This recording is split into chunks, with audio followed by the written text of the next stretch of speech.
Greetings, everyone. Welcome to our first segment of Mastermind Monday. I'm your host, Phylecia Tarel-Anu, and I'm here with our co-host, Damon Rawls. Greetings, everyone. So, again, my name is Phylecia Tarel-Anu.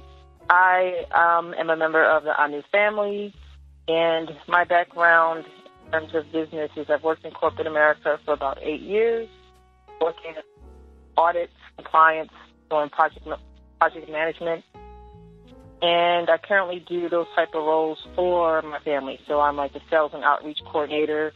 I do a lot of the events that we do. I do a lot of the organizing and outreach for that, as well as sales, our book sales and stuff, stuff along those lines. So again, I'm here today with my co-host, and we're going to kind of share with you how spirituality can be utilized in business. Yes, greetings, everyone. This is Damon Rawls, the other co-host, and a little bit about me. I'm a business coach. I'm a consultant, and that's what I do in the full-time. I help entrepreneurs and business owners. A little bit about my background is I've spent time in corporate America, and then they sprung me out of jail, walked away from there, and been consulting full-time and then on another company also. But I'm on the city that I live in, which I'm in Tennessee, but I'm on the Business Advisory Council for the city. I'm also on the board of directors for several nonprofits and a member of the Anu family. And so we're here and we want to talk about spirituality and wealth, and I'm ready to get into it. Sister Phylecia, if you are. I am.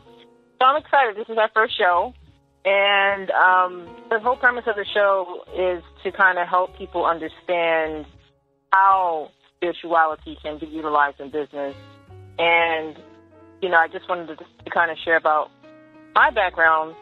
Well, my point of view, originally I didn't think that the two worlds were connected, because when I first came into learning about, my roots and my spirituality and trying to get connected with it, I just looking at the other people and I just felt like there was a disconnect between myself and them. I felt maybe I was too stiff, too corporate-y, too businessy, where they seemed very,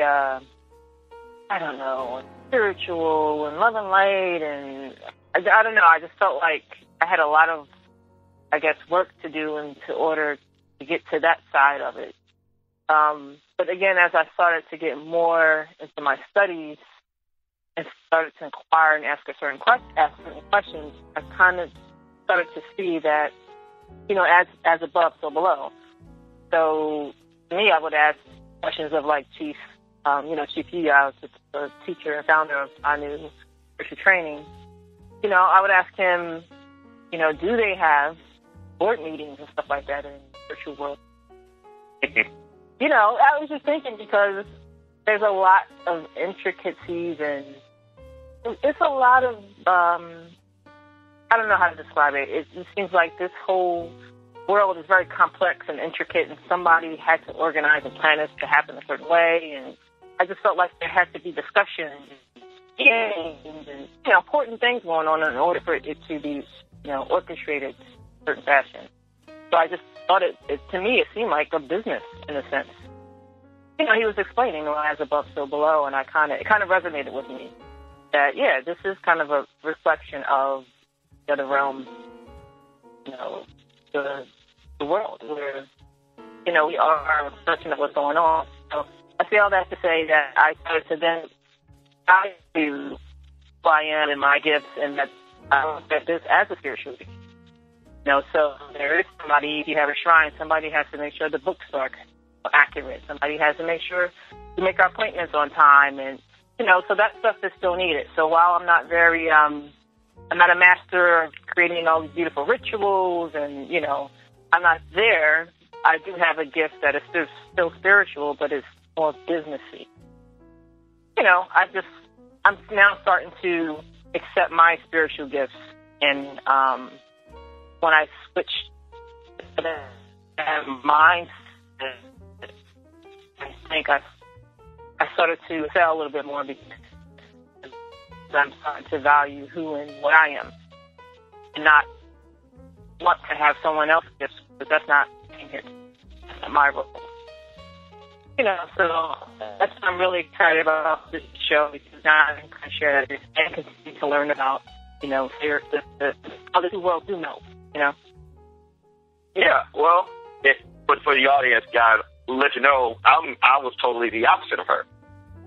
Now, I've watched business for years, and I kind of come out, my family, all the way back to my great-grandfather was a business owner. So that's, 4 generations of people who've owned businesses.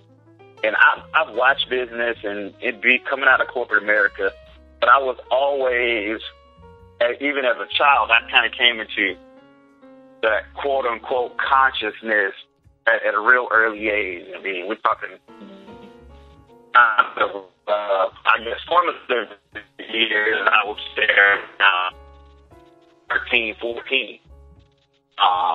But when I started watching what other individuals were doing and other cultures were doing in the business practices, I noticed that they're using spirituality to guide their movement in their businesses. You know, I would watch, you know, you see an Asian gentleman open up a store or even or you saw on TV sometimes, you watch an Asian gentleman open up a corporation and right there on his side, Buddhist monk, having conversations with him. And that let me know, wait a minute, here's some guidance from the spiritual side. So I noticed in the world, other cultures were using spirituality to guide their business practices. So you look around and you see Asians using a Buddhist monk, or you see people who use the science of color, the spirituality of color, the spirituality of words, in the way that they design their storefront, or the way that they design their building. You come into some buildings and it smells, and it smells a certain way, you know, using the science of smell. That, you know, so all of these things I learned that there is a spirituality to business, and I've always been a fan of it, and I try to notice it wherever I am. And one of the interesting things is just like, okay, here's a perfect example of it. Everybody sees it every day, but nobody ever talks about it. Visual magic, and ritual, and love. Okay, Louis Vuitton. If you look at a Louis Vuitton sign, the symbol, it says L and a V. It says L overlaced over a V. They're intersecting. L-O-V-E. You know what it means. You subconsciously, you see it, you love it. It's right there in your face. But, so, the guys who created Louis Vuitton had to tap into the spiritual side, whether it was conscious or unconscious. You know, so I have been a big fan and am a proponent of utilizing the spiritual sciences in business. And Chief and I talked about it also. You know, people are using this everywhere, and it's time for people to have that discussion, especially in this current time where people are beginning to start more businesses and need to start businesses for the future, you know? So that's my opinion, and it's all around us if we just take a look. That's a great point, because another thing that I noticed as I started to come into my spirituality, and start learning more about it, that you should make it a part of your everyday life. So, unlike before how, you know, I was groomed, it was, you know, just one day a week or something, they go to church or whatever. But this is different because, like, especially in business, like, we learn how to do our own divination. You know, I read on certain things I should do when it comes to business. Like, should I, you have an event here. Like I do it because you see it in movies all the time. People going to consult the oracle to see what they should do in terms of their business, but that's real. Like I really think that's powerful because use your spiritual allies, to help give you the guidance. It helps sharpen your own intuition as well. Like which move is a good move, and when you get that feeling to know which one isn't. So, for instance, like we even had an event that we kind of felt it just didn't feel right, and we did cancel it, before it was going to happen, and because we had a better feeling about another venue that was in the same area, and it was the best decision that we made because that one, the owner, her energy was beautiful. We had a packed house. Everyone loves the event. Everyone loves to hear Chief speak. So it's good when you have something that helps you to tune into your intuition. It helps you to make business decisions because that was a lucrative event. So I think it's beautiful, like how you were saying how you're part of everyday life, not just not that it's separate from who and what you are. So I think, it's something that you should definitely make an integrated part of your life if you own a business because it's very, very helpful. Yeah, I agree. I think going to the oracle for expansion or even a new business venture, partnerships, just like you said, locations. Going to the oracle because the oracles know. Because you're tapping into what's larger than us. From whatever background anybody's going to come from, that tapping into the source, whether it's astrology, whether it's tarot, whatever it is, divination, it definitely will better guide you along. Versus going on our clouded minds. Sometimes there's so much going on in our minds, we get clouded. Sometimes it takes a little clarity. I think that passing back to your spiritual side gives you clarity. Where you may be, you might have been chasing money, looking at an opportunity. It's totally the wrong thing, totally the wrong move. But the oracle, or consulting the oracle yourself, or going to your spiritual leader where they can guide you and say, no, I've consulted the oracle, you need to be moving in this direction. So I think it helps totally. Absolutely. And speaking of which, I would like to make an announcement for Auto Nation that we're going to have another event upcoming this month, 28th. The Sadula House Spiritual Center and Chief Tarel-Anu will be at the Holistic and Metaphysical Expo in Tamaqua, Pennsylvania. And Chief will be doing a lecture on Saturday at 2 p.m. It's just a one-day event. So definitely come out. I know a lot of people were wondering when it was going to be because we just had an event this past weekend. It was a two-day event. But that was just Sadula House Spiritual Center exhibiting their products and services. So we had students come out. Thank you again for all the students that came out. And of course, everyone was looking for Chief, but there was no lecture for that one. So if you want to come see Chief, Seek on Self-Actualization, again, he will be at the Holistic and Metaphysical Expo this Saturday, June 28th. On Saturday at 2 o'clock, he'll be speaking. And if you want to learn more about the event, you can go visit us at www.saduluhouse.com, and that's SADULUHOUSE.com. As soon as you go onto the page on the right-hand side, you'll see all of our upcoming events. Get more details there. And next, we wanted to discuss a very interesting article that we found. And the title of this article is Young Entrepreneurs Becoming Bosses, Not Bullies. So, Damon, would you like to kind of share your perspective on the article so far? Yeah, this article, everybody, found this article. We just thought it was really interesting to me, because it talks about entrepreneurism, but it talked about people becoming entrepreneurs young. And the article starts off, forget corporate America and the traditional job route.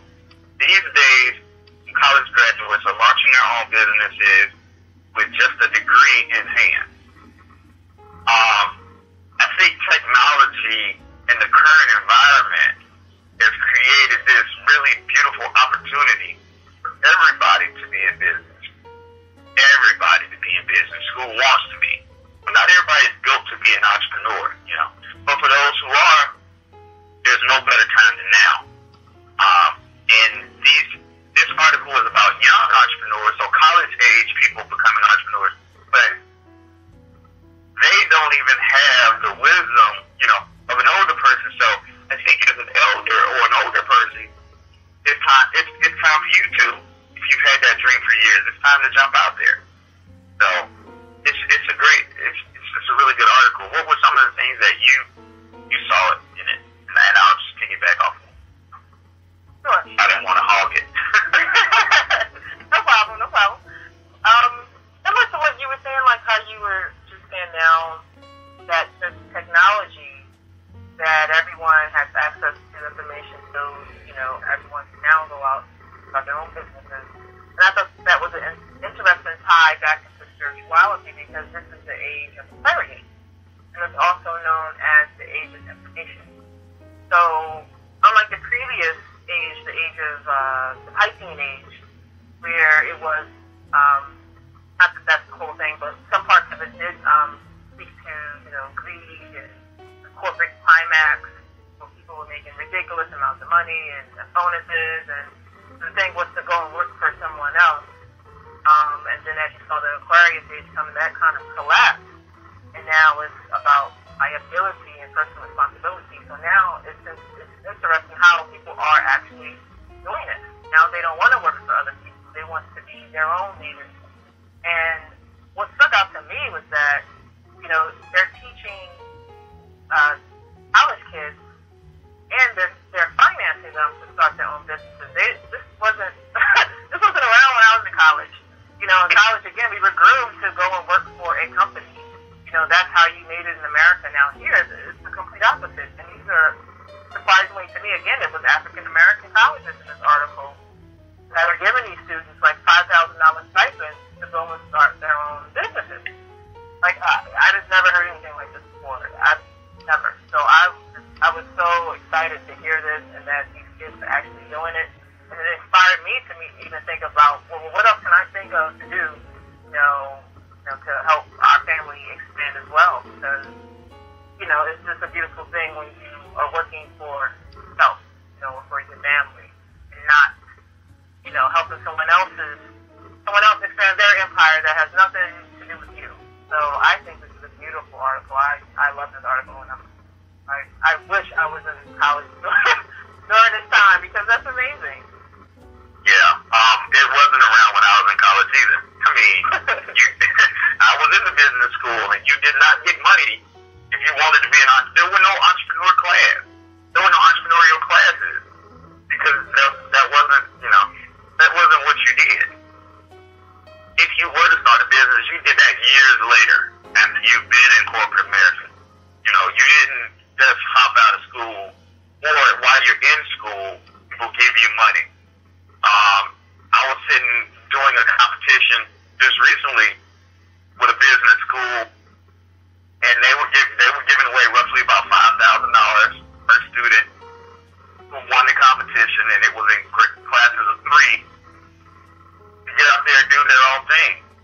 I've done work with the Urban League, and they were giving away $500 to kids who continue the program to learn about business. And it's interesting because I'm watching young people, because I'm in the consulting world, people come to me all the time about startups, and there's a young lady I'm helping right now who her skill set is actually, she's a church girl, and for her skill set, she doesn't want to work for anybody. She's 24 years old, graduated from college,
entrepreneurship, you have to go work for someone else. Now, again, it seems like everyone's waking up and they want to do their own thing, but I do think we still did learn a lot of business skills. I worked in corporate America. So, again, it's not this horrible thing like everyone says, people saying, yes, there's good and bad and everything, but you definitely pick up a lot of skills if you want to go and start your own business. And I've seen it when I go on, work with other, business owners that I can tell they're not as organized, they're not punctual, like the things that are like hardcore groomed into you when you work in a corporate environment. You just don't see it in other people that didn't have that background. And when you do see it, most of them say, oh, I used to work in corporate. I did this 7 years, I did that for 7 years. It's like, oh, that's why you're so, professional or whatever. So it definitely does help. So that was another thing that I was trying to kind of explain earlier when I was saying how I think to the point maybe I was ashamed of my corporate background when I started to learn about my spirituality because I thought it was something that was an evil thing and it was so disconnected. But now I value it tremendously because it does groom you in a way that gives you an advantage when you're working with other businesses or, people that own their own businesses but did not go through any type of business training or have jobs that will groom them in a way to be more professional and be more successful in it. While this is a great thing I wish we had growing up, I still do value the skills that I did learn. Yes, I agree with you 100%. I mean, I took a lot away from corporate America when I walked away knowledge-wise, It's, you learn structure and meetings and, profit and loss statements and budgets and that stuff is helpful. You either learn it there or you learn it as you go. Sometimes it's harder to learn it as you go. It's easier to make it on somebody else's dime. So it has its benefits and it has its drawbacks. So, I wanted to touch on one other thing too in the article that I thought was pretty interesting. And it was a statistic that they threw out in the article that said 51% of millennials plan to start their own business in the next 5 years. That's pretty strong. 51%. Yeah. That's a lot of people. That's totally different than where we came from. Yeah, exactly. No one has that mindset. Well, not no one, but a very small percentage. I would say about maybe 5 to 8%, maybe. Yeah. It was all about working for a big company, especially if your college was in a town that had big, mega companies. Like I went to Rutgers University in Brunswick, and there's Johnson & Johnson there, and you're 20 minutes from New York City, so everyone wants to work for all the mega companies in New York. Johnson & Johnson. There was no talk about starting, or even to understand how. You didn't have training. That's what I felt like was lacking. There was no real world training in that sense, in terms of how to even budget a bank account. I feel like a lot of things that you do need to still learn weren't actually taught in that environment. That would help someone to be successful if they wanted to start their own business. That just wasn't something anyone talked about or even taught. High school or college, to me, it was all about working, being groomed to go work for somebody else. So this is beautiful, because I didn't see anything like this. And even in college, all you would have maybe is some type of award certificate or something for like some invention, program or something, but no real deal. Like here's $5,000 in professional business. Yeah, no classes on it, no whole business. Like most schools now even have entrepreneur centers at the school, which have their whole curriculum. That was no curriculum. There was no entrepreneurship curriculum in schools when we. No way. No, you got taught to go work for a big, and you're right, go work for a big company. Yeah. Because that meant a better life. That's what everyone was taught. think this is beautiful.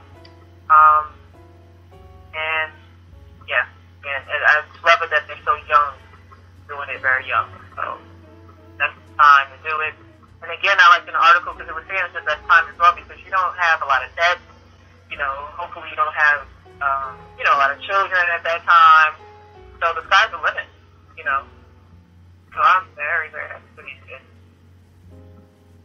Yeah, definitely. Well, folks, if you want to check out the article was at the Network Journal.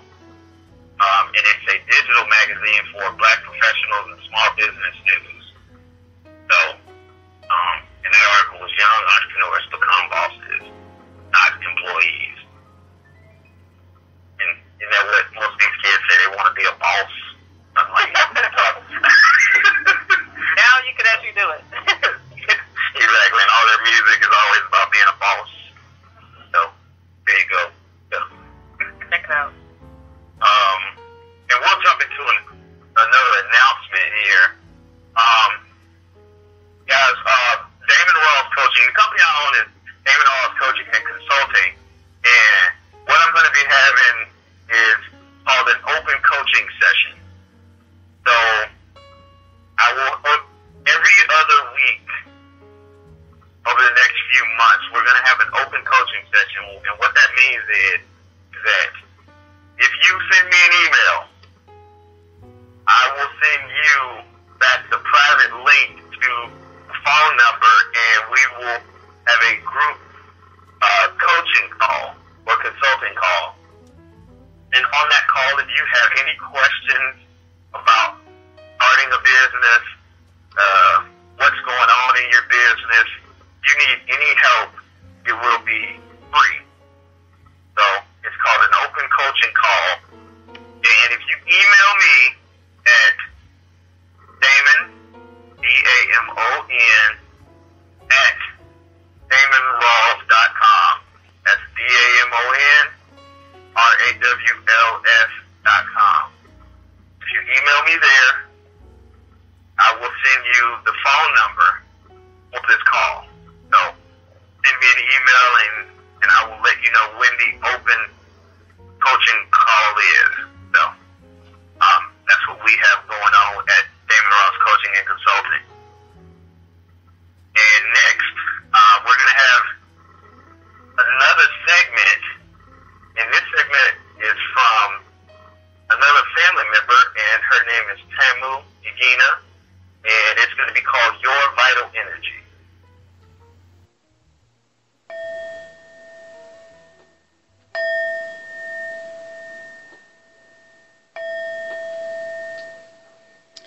Peace and joy. Thank you for joining me today. I am your host, Tamu Igina, and I would like to thank saduluhouse.org and anunation.org for inviting me to share my segment with you, Your Vital Energy. Today we will discuss the process of grounding, what it means, why it's important, and I will also give you just a couple of exercises to start off with. Simple exercises that you can do anytime, anywhere to help you to ground. Grounding is the process of connecting yourself to the earth. Grounding is important for your spiritual practice, and it is also important for your physical body, for your wellness, health, and well-being. The earth is covered by electrons that are negatively charged. And these negatively charged electrons help to keep us healthy. When we are not connected to that negative charge, we are subjected to oxidation and more susceptible to inflammatory issues such as achy joints, knee pain, hip pain, arthritis. Spiritually speaking, grounding yourself helps to stabilize you spiritually and emotionally. Grounding helps to calm and bring you back to center. Being connected to your center within directly connects you to your divinity. Grounding connects you to an infinite current of energy. That infinite current of energy that flows through every atom of every object on Earth and in the entire universe, animate or inanimate, such as rocks and grass and trees, oceans, rivers, mountains, mammals, people, even man-made objects, such as buildings, cars, computers. Grounding and the process of grounding entrains us, or in other words, puts us on the same energetic pathway of the Earth's frequency. Grounding provides us with an inner sanctuary from stress or emotional pain. It helps us to feel comfortable in our own bodies. It helps us to navigate our physical world as well as our emotional and mental and spiritual world within ourselves and when we're out in the world dealing with other people. Grounding is needed for everyone, especially when we are feeling rushed, stressed, overwhelmed. For those of us whose occupation it is to care for other people on a continuous or constant basis, as well as dealing with anxiety, panic, clumsiness, or just feeling drained. One of the most important and easy and best ways to ground ourselves is to walk barefoot on the earth. When was the last time you can remember walking outdoors barefoot on the grass, on the sand, or on the ground? I don't mean concrete, macadam, bricks, or the carpet in your house, but outside on the earth.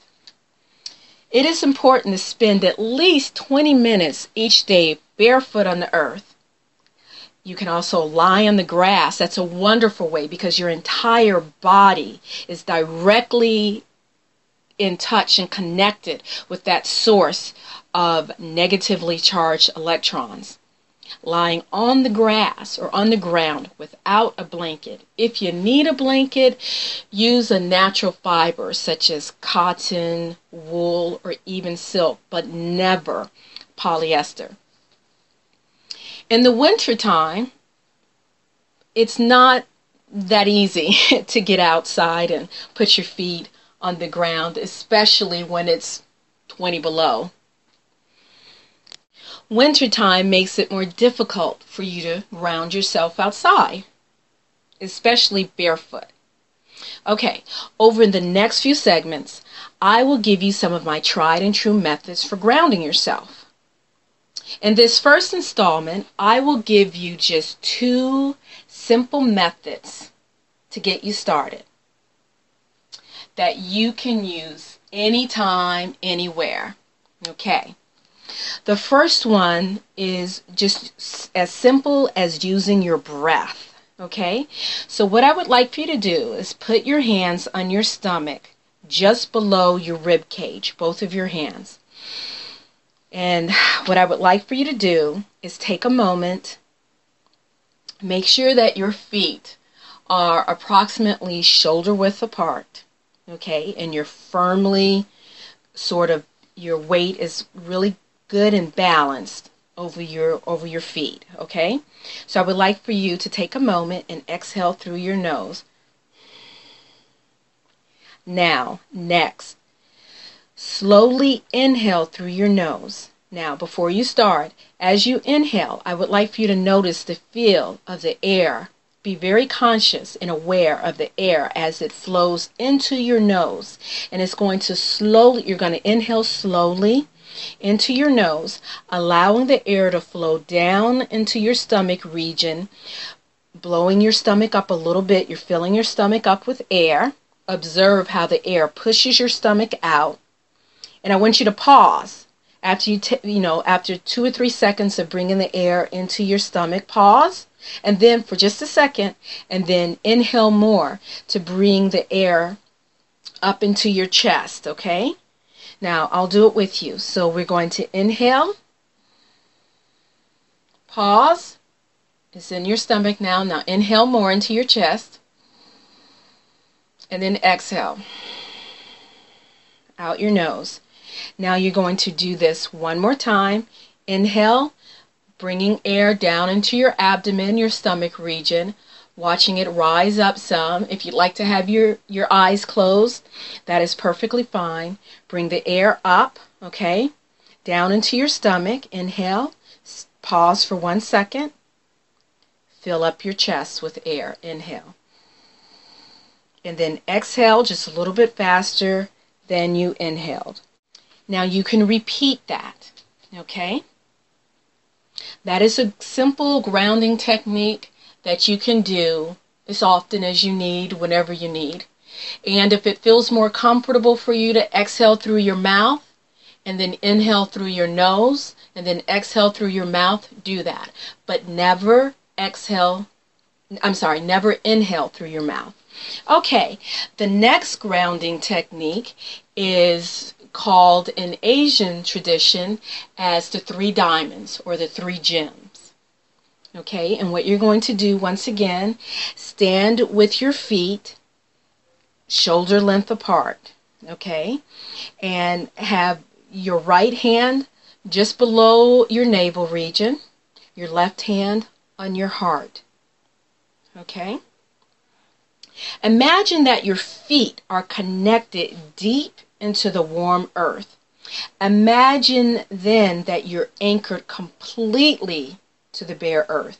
Now exhale through your mouth. Now inhale slowly.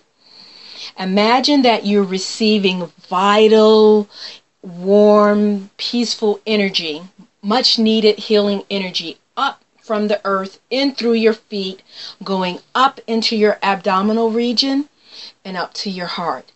Okay, so you're going to inhale and then exhale.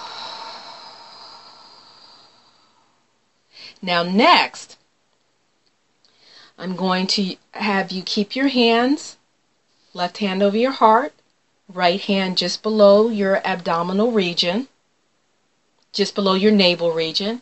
And I want you to have your head sort of balanced over your neck. And you can just imagine that the top of your head is connected to the heavens.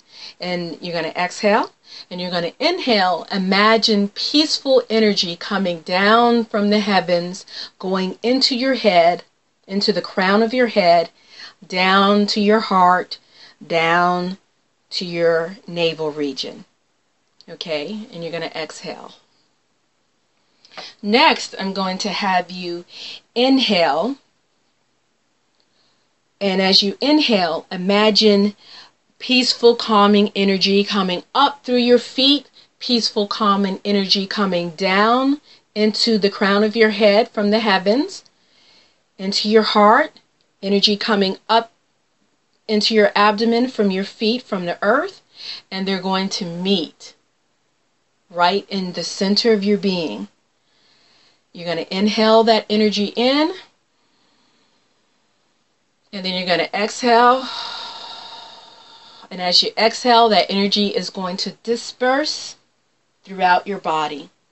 And it's going to bring peaceful, grounding, uplifting energy, grounding through the earth, uplifting from the heavens down into your head and your crown region to your heart.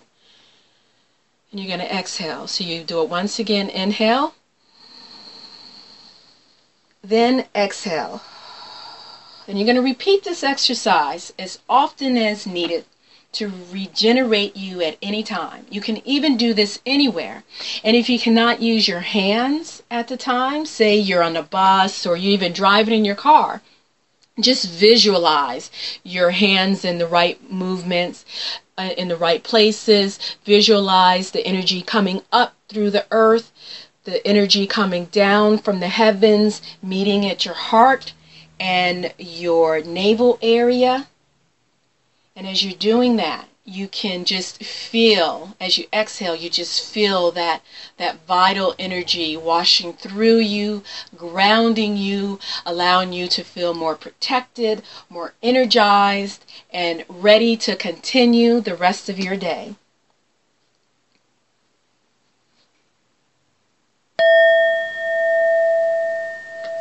Thank you for joining me today. I look forward to sharing more with you so that you can get the best out of your vital energy. Until next time, this is your friend, Tamu and Gina. Thank you very much. You may contact me anytime at www.tamuandgina.com. Thank you. Well, that's our show, everyone. Thank you again for tuning into our very first show of Mastermind Monday. Please be sure to tune in to us again next week. And we also wanted to announce that we will be doing a Q&A.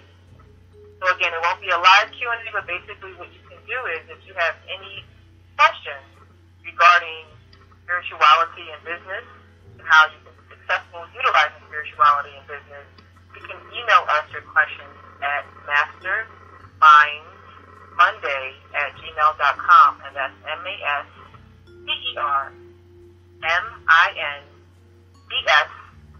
Monday, MONDAY@gmail.com. And for instance, I do actually have a question because Brother Damon loves answering questions. So, Brother Damon, I have a question. What advice would you give to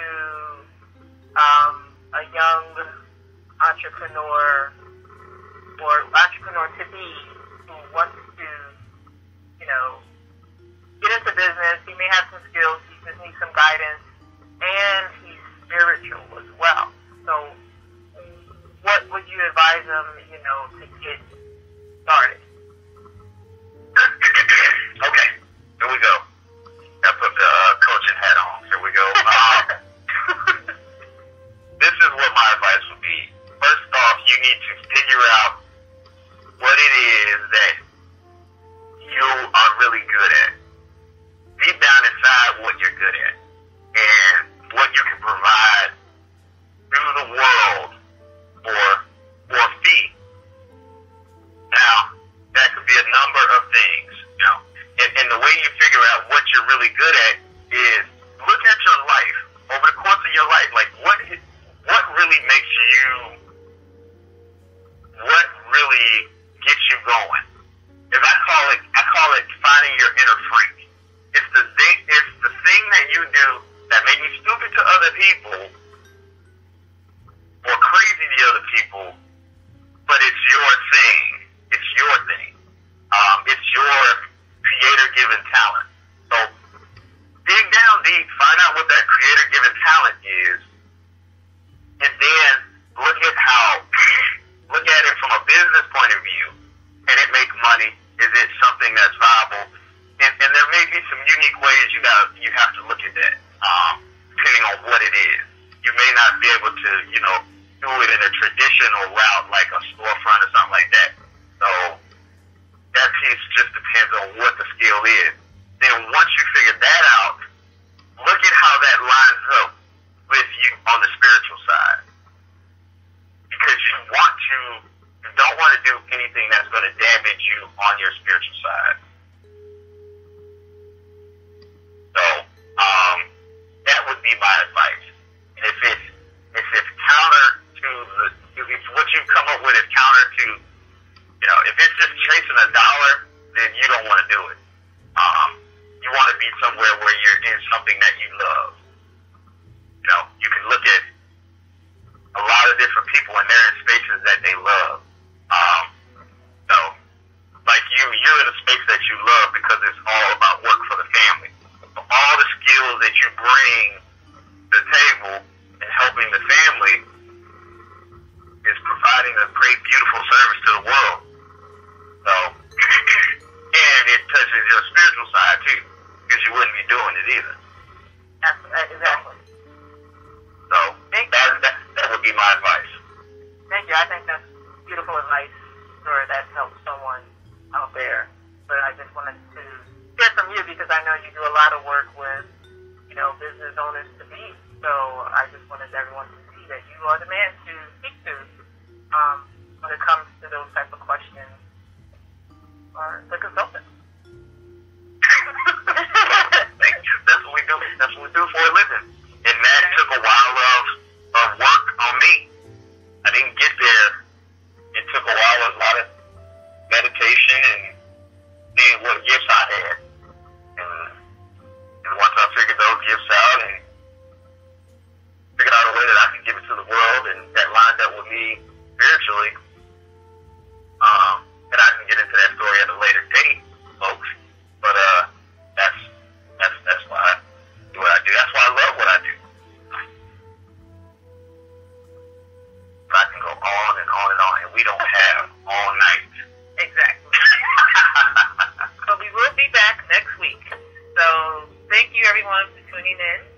and we look forward to hearing things. Look forward